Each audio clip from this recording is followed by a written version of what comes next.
Luckily, like my mom is pretty cool with a lot of things, but my sister, when she came out, she's a year younger than me, and she came out around the same time I did. She wanted to tell everyone. I was like, oh, I'm gonna wait a little bit and tell my family. She told my dad, and the first thing he said to her was, "We can fix you. We can send you someplace to fix you." Discrimination comes in a lot of different forms. Sometimes it's bigger, sometimes it's smaller. I mean, I've walked down Clove Road before, holding my boyfriend's hand, and sometimes people yell at the car like faggots, and my first initial reaction is always like, I guess a little bit of shame at first, because I'm like, oh crap, like, what are they thinking of me? But like, it's important, I always have to remind myself that like, no, they're the assholes. So it's actually my longest relationship I've ever been in. We've been together for 1.5 years now. He's the first one that like I've taken home to my parents. My parents have met him. I get to live out those dreams that we see all the time on TV that aren't about LGBTQ people, that like a prince and a princess are united and have a happily ever after, that it exists for LGBTQ people too. We can have happily ever afters too. Being able to be part of this relationship with him that I'm really happy about, I'm able to see like, wow, we're just like any other relationship. We have the same issues that other heterosexual relationships have. We have the same goals. We help each other. We sometimes hate each other. And that's just like a normal relationship. And to me, it really makes you wonder, like, why do people hate that so much if it's just like everything else? Fortunately, we live on a campus that is really not that hateful. We've had a couple incidences. My freshman year, there was an incident where a couple people wrote on the wall of the LGBTQ center that, and I quote, "Fags will die on February 7th." And they left, and throughout the week they kept sending a couple more notes and messages. And so there's a lot of outroars across the entire campus. And this was my freshman year. And it was right before my birthday too, because my birthday is February 1st. And I remember just so many people, they were like, we're going to have a small meeting to like discuss what's happening, to figure out like a course of action.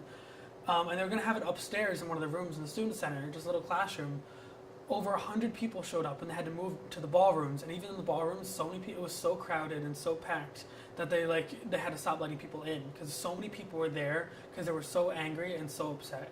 And that really set a precedent for me for what the campus was like. That this campus isn't a place where that really happens. And when it does happen, people don't stand for it.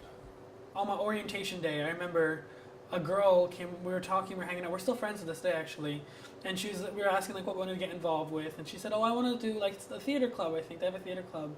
I was like, oh, I don't know about the theater club, but I do want to like be a part of whatever like LGBTQ stuff's going on, like I want to be part of the Gay Straight Alliance, whatever.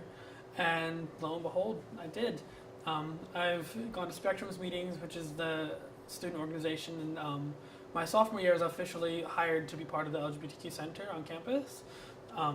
And my work studies there too, so I also get paid for the work too, which is really cool. I spend like usually 6 to 8 hours a week in the center doing programming, just operating the office, getting work done in the office, and so it was just a really cool opportunity that like this was something I could do that like people needed and people wanted, and that was really, really important.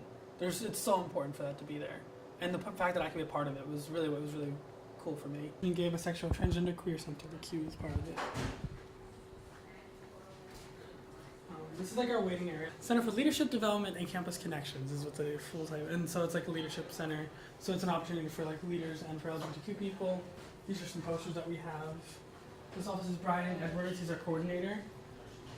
He's not in there right now. So a thing that I always struggle with, but I've been getting better at, when I was younger, I thought that like the only way to help LGBTQ people would be to work in an LGBTQ center, or to do something directly with like working in a human rights campaign or something with LGBTQ people. But it wasn't until recently that I realized that you can infuse helping LGBTQ people and being an activist in all of the work that you do. This is the Ally project that the LGBTQ Center is doing this week for Ally Week. There's a number of other programs going on, but this is just one thing that Jasmine Hoffman put together. She's one of our other peer educators. These are actually a bunch of peer educators' hands and their names. The peer educators are the ones that work at the LGBTQ Center. We do a lot of educational and programming things for LGBTQ people on campus. Movements never really happen unless they have support from people that aren't part of the movement. So having the support and having the allies is really what's important.